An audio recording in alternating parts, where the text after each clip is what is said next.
Hello everyone, मैं उदित आपका स्वागत करता हूँ हमारे यूट्यूब चैनल पे। आज हम लोग डबल इंटीग्रेशन के पार्ट 2 को देखने जा रहे हैं। इसमें मैं कम्प्लीटली ग्राफ बताने जा रहा हूँ।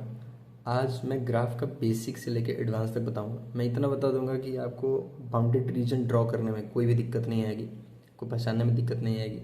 तो इसीलिए मैंने सोचा कि ग्राफ्स में काफ़ी बच्चों को दिक्कत आती है, तो एक ग्राफ के लिए डेडिकेटली एक लेक्चर बना दिया जाए।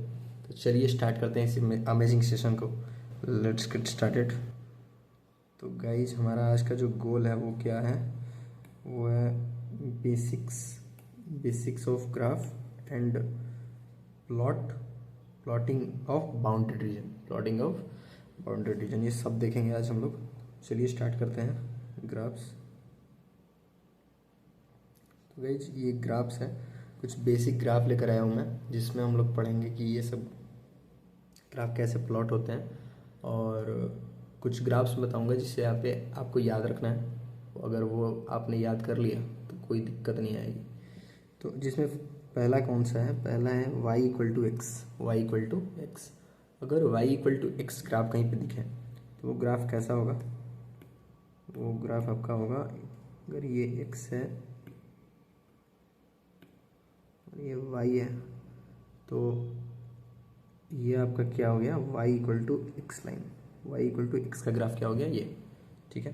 अगर आप चाहो कि ये कैसे हो रहा है, किस तरह से बन रहा है, तो आप एक x और y का टेबल बना लो, इसमें x का कुछ वैल्यू पुट करो, y का कुछ वैल्यू आएगा। तो अगर हम 0 रखते हैं तो 0 ही आएगा, 1 रखते हैं तो 1 आएगा, 2 रखते हैं तो 2 आएगा, अगर मैं -1 रखता हूँ तो -1 आएगा। और इसको मैं प्लॉट करूँ तो यहाँ पे 0,0, यहाँ पे 1,1, यहाँ पे 2,2, 3,3, -1, -1, -2, -2। तो अगर हम लोग ज्वाइन करा दें, इसको हम अगर ज्वाइन करा दें तो ये कैसा एक ग्राफ बनेगा? एक लाइन बनेगा जो पास कहाँ से करेगा? ओरिजिन से। कहाँ से पास करेगा? Passing through origin. तो मैं रिकमेंड ये करूँगा कि ये चीज़ आप समझते हो, बचपन से समझ रहे हो, 10th क्लास से, कोई दिक्कत नहीं है। आप याद कर लो कि y इक्वल टू एक्स का ग्राफ अगर कहीं पे दिखे तो वो कैसा होगा? Line passing through origin. ठीक है। दूसरा ग्राफ है y equal to 4ax²। y equal to 4ax²। तो इसका ग्राफ कैसे होता है? अगर ये मेरा x है और ये मेरा y है, तो ये ग्राफ होता है हमारा अपवर्ड पैराबोला।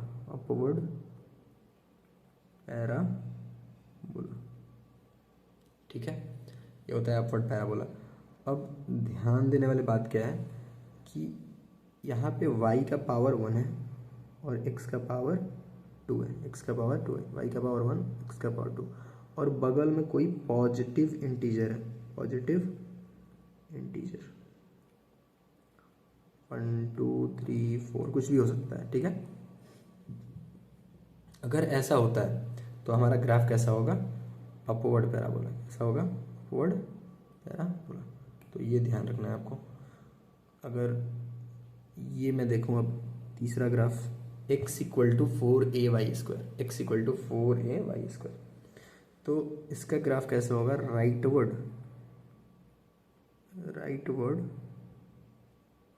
पैराबोला। इसका ओपनिंग किधर होगा? राइटवर्ड के साइड, राइट साइड। ठीक है। तो इस तरह से हमारा ये ग्राफ होता है। ये मेरा x है और ये मेरा y है। ध्यान देने वाला बात क्या है यहाँ पे कि x का पावर 1 है और y का पावर क्या है? 2। x का पावर 1, y का पावर 2, और y के बगल में कोई पॉजिटिव इंटीजर है। क्या है? Positive integer. इस बात पे बहुत ध्यान देना कि भाई y का पावर 2 हो, x का पावर 1 हो, और y² के बगल में कुछ हो भी, तब भी ग्राफ क्या बनेगा? राइटवर्ड पैराबोला ही बनेगा। ठीक है। अब अगर देखें y इक्वल टू 0 और x इक्वल टू 0, तो ये मेरा x है, ये मेरा y है। तो ये वाला y एक्सिस जो होता है, y एक्सिस होता है x इक्वल टू 0 का लाइन, x इक्वल टू 0 वाला लाइन, और x एक्सिस जो होता है वो होता है y इक्वल टू 0 का इक्वेशन, y इक्वल टू 0 का लाइन होता है ये। ठीक है, ये याद रखना है हमें। और y equal to A, X equal to A, A क्या है? ए है कोई भी इंटीजर, कोई भी इंटीजर। तो अगर x इक्वल टू ए आ गया तो देखो यहाँ पे x इक्वल टू 0 कौन सा लाइन होता था, ये। तो वैसे ही ये वाला लाइन कौन है, x इक्वल टू 0। तो वैसे ही ये जो लाइन है ये क्या हो जाएगा, x इक्वल टू ए का लाइन हो जाएगा, x इक्वल टू ए। और ये वाला जो लाइन है ये हो जाएगा y इक्वल टू ए का लाइन, y इक्वल टू ए का लाइन। अगर इस पे एग्जाम्पल में देखूँ, अगर ऐसा क्वेश्चन आ गया x equal to 2 y equal to 3, तो अगर मैं एक ग्राफ प्लॉट करूँ तो ये हो गया 0, ये हो गया 1, ये हो गया 2, ये हो गया 3, ये हो गया 1, ये हो गया 2, ये हो गया 3, -1 -2 -3 -1 -2। अब ध्यान समझना, x इक्वल टू 2 है, x इक्वल टू, अगर ये मेरा x है ये मेरा y है, तो ये वाला जो लाइन होता है, ये वाला एक्सिस होता है, ये x इक्वल टू 0 का होता है। तो x इक्वल टू 2 कौन सा हो जाएगा, x इक्वल टू 2 हो जाएगा, यहाँ से पास करेगा, x इक्वल टू 2 से पास करेगा, x इक्वल टू 2 से पास करेगा, और पैरेलल टू y एक्सिस होगा, पैरेलल टू y एक्सिस होगा। वैसे ही y इक्वल टू 3 हो तो y इक्वल टू 0 कौन होता है, x एक्सिस जो होता है y इक्वल टू 0 का होता है, x एक्सिस होता है y इक्वल टू 0 का लाइन। अब ध्यान देना, अब y इक्वल टू 0 ये है, तो y इक्वल टू 3 कहाँ से होगा, y इक्वल टू 3 यहाँ से जाएगा, y इक्वल टू 3 यहाँ से 3 वाले पॉइंट से पास करेगा, 3 वाले पॉइंट से पास करेगा, ये हो गया y equal to 3, y equal to 3। ठीक है, अब यहाँ पे आ जाओ, x plus y equal to A, x plus y equal to a. अगर x plus y equal to a है तो मेरा, अगर ये x है, ये मेरा y है, a कोई पॉजिटिव इंटीजर है, तो ये यहाँ से कट करेगा, y पे भी a पे कट करेगा 0, a, और x पे भी a पे कट करेगा a, 0, ऐसा होगा। अब जैसे इस पे एग्जांपल अगर देखें, अगर हो जाए x plus y equal to 2, तो ये कैसे होगा, ऐसा होगा, और ऐसे कहीं कट करेगा तो ये हो गया तुम्हारा 2, 0, और ये हो गया 0, 2 x y। ठीक है, यहाँ तक ऐसे होते हैं, बहुत सिंपल ग्राफ होते हैं, कोई दिक्कत वाली बात नहीं है इसमें। इतना अगर ग्राफ समझ गए जो मैंने बताया, ये 6 ग्राफ जो मैंने बताया, इतना अगर ग्राफ आ गया, याद कर लिया तुमने, तो कोई भी दिक्कत नहीं आएगी रीजन वाले क्वेश्चन में, बहुत ही इजी वे में सॉल्व कर जाओगे। तो इतना तो याद ही होना चाहिए गाइज। तो इतना अगर याद है तो बढ़ते हैं, थोड़ा प्लॉटिंग वगैरह करते हैं, कैसे हम लोग प्लॉट करेंगे। क्वेश्चन आएगा तुम्हारे, क्वेश्चन जो एग्जामिनेशन में, वहाँ पे रीजन, बाउंडेड रीजन दिया रहेगा, बोलेगा कि evaluate the double integration in the bounded reason, ये। तो ये देखो, ये एक इक्वेशन दिया हुआ है, एक इक्वेशन ये दिया हुआ है, इसी को तुम्हें प्लॉट करना है। अगर ये प्लॉटिंग आ गया तो तुम्हें डबल इंटीग्रेशन सॉल्व करते वक्त कोई दिक्कत नहीं आएगी प्लॉटिंग के टाइम। ये क्वेश्चन है, यहाँ पे एक इक्वेशन, यहाँ पे एक इक्वेशन, इसे प्लॉट करना है हमें। अभी सारा ग्राफ हम लोगों ने पढ़ लिया है, तो ये प्लॉटिंग हम लोग करते हैं बहुत ईजी वे में। अब देखना कैसे कर रहा हूँ मैं।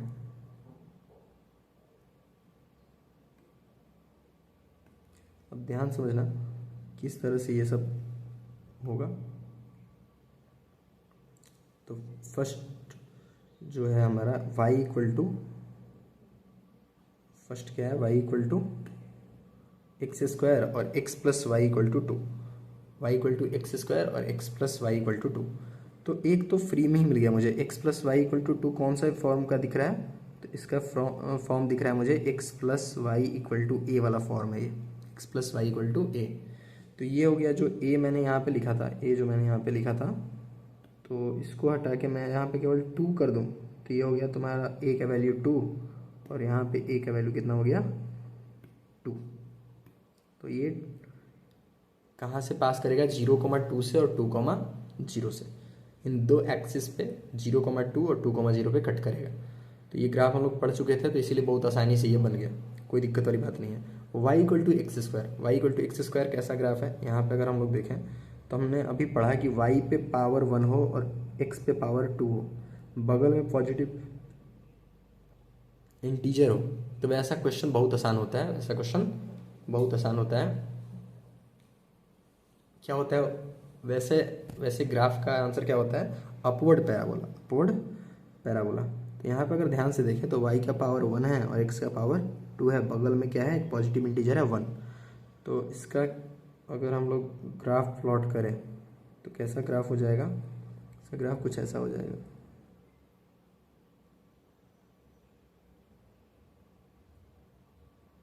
ग्राफ कैसा हो जाएगा, upward parabola, upward parabola,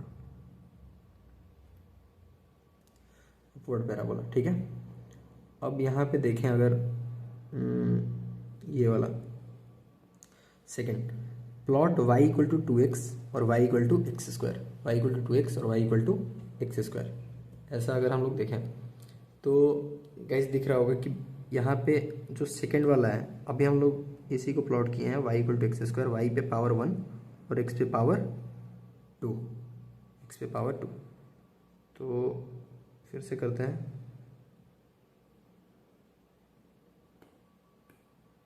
plotting,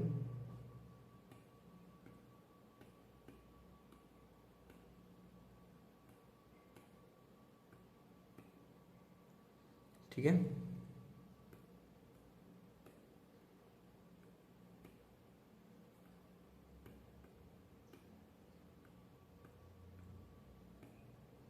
तो देखो ये y equal to x square है, y equal to x square, तो ये कैसा हो जाएगा एक ग्राफ, ये हो जाएगा हमारा अपवर्ड पैराबोला।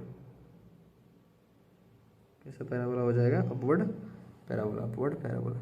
तो ये हो गया हमारा अपवर्ड पैराबोला।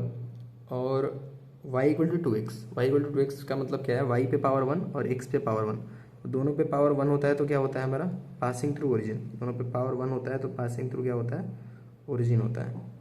तो यहाँ पे भी हमारा क्या हो जाएगा, पासिंग थ्रू ओरिजिन हो जाएगा। तो अगर इसको हम लोग प्लॉट करें तो कुछ ऐसा हो जाएगा, कुछ कैसा हो जाएगा, passing through origin, passing through origin. तो ये हो गया हमारा y equal to 2x, y equal to 2x। तो ऐसे हम लोग प्लॉट करते हैं इन ग्राफ्स को। अब यहाँ पे अगर देखें तो देखो ध्यान से,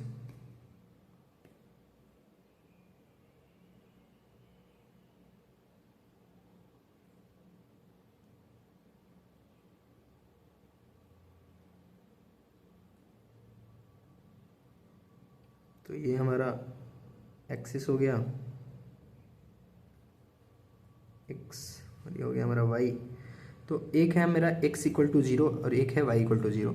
ये तो भाई ना चाहते हुए याद हो गया होगा कि भाई y एक्सिस जो होता है उस पर मिलता है हमें x इक्वल टू 0, उस पर मिलता है हमें x इक्वल टू 0, और जो x एक्सिस होता है वहाँ पे मिलता है हमें y equal to 0, y equal to 0।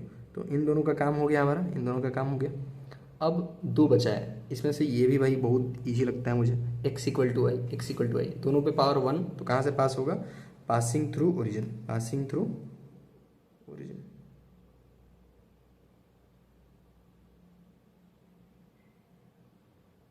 देखो मैं बना रहा हूँ यहाँ पे, तो ये हमारा ग्राफ हो जाएगा कुछ ऐसा, पासिंग थ्रू ओरिजिन, ठीक है।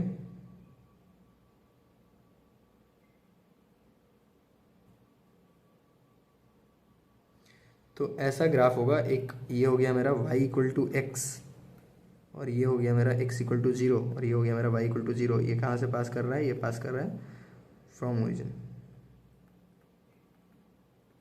ओरिजिन से पास कर रहा है। और दूसरा बात, एक मेरा रह गया y equal to pi, y equal to pi. तो बताओ y इक्वल टू 0 कौन सा लाइन है, y इक्वल टू 0 ये है, y इक्वल टू 0 ये वाला जो है, ये y इक्वल टू 0 है। तो y इक्वल टू पाई कहाँ से हो जाएगा, यहाँ पे अगर मैं एक लाइन ड्रॉ करूँ और इसको मैं बोल दूँ कि ये मेरा क्या है, 0 कॉमा पाई है, 0 कॉमा पाई है, तो ये कहाँ से पास करेगा, 0 कॉमा पाई से, क्योंकि ये फॉर्म भी मुझे क्लियर है कि ये y इक्वल टू ए का फॉर्म है। तो y इक्वल टू ए कैसे बनता है, parallel to x axis, parallel to x axis. और कहाँ से पास करता है ये पास करता है 0 कॉमा ए से, तो ये कहाँ से पास करेगा, 0 कॉमा पाई से, 0 कॉमा पाई से।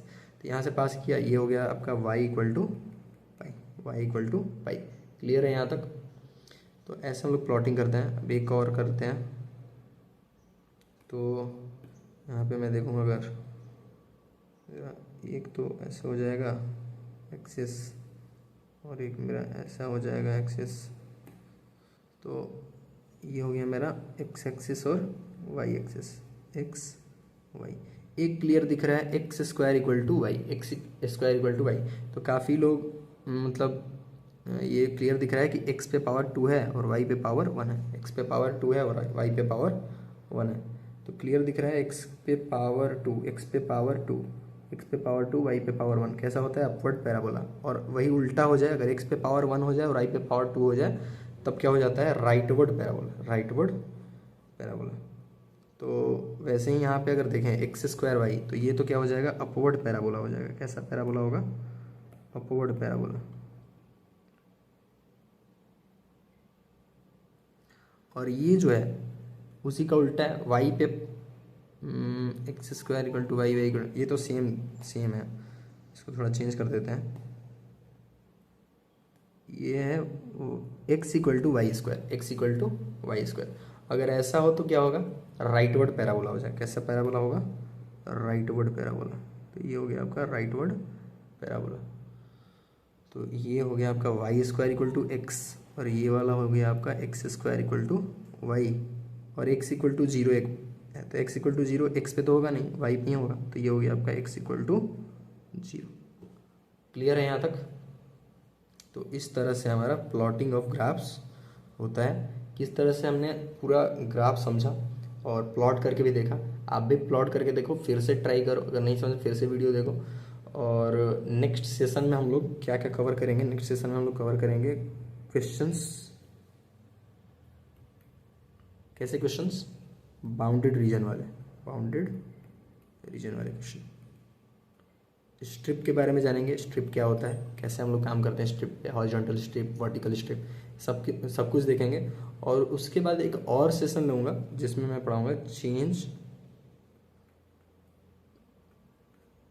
Of order of the integration. Integration का ऑर्डर चेंज करेंगे और ये सब समझेंगे। तो गाइज मिलते हैं नेक्स्ट सेशन में। अगर मज़ा आया हो तो कमेंट में आप बोल सकते हो मज़ा आ गया। Till then Tata.